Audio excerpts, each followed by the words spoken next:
Till our last lecture, we have studied about some of the fundamentals of verification. So these are good enough to start with system verilog. As and when it is required, we will be revisiting some of these verification fundamentals again and again in the upcoming lectures.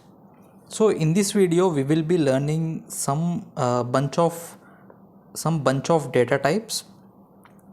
System Verilog have many improved data types when compared to this Verilog. So, some of these were created for designers, but these can be used for test benches as well, like verification as well. In this course, we will be mostly concentrating on the data types which were mostly used for the verification engineers. So here are bunch of data types that we will be discussing in the whole of this section of data types. The first one is two-state data type. Basically, these are logic 0 and logic 1.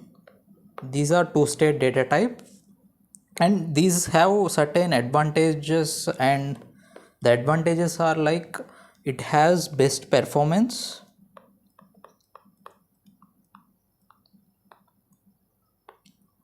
and reduced memory usage.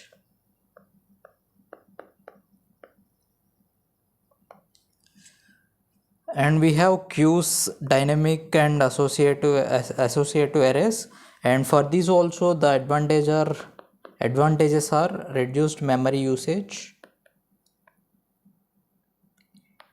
and these also have a built-in support for searching and sorting.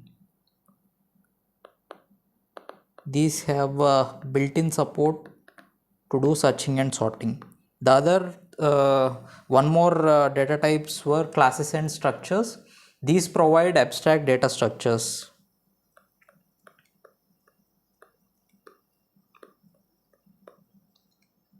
Union and packed structures is one more data type we will be learning in this course. These allow multiple views of data.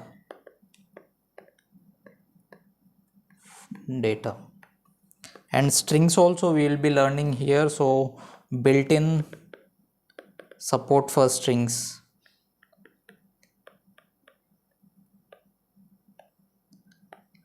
We have enumerated types. Code is easier to write as well as to understand.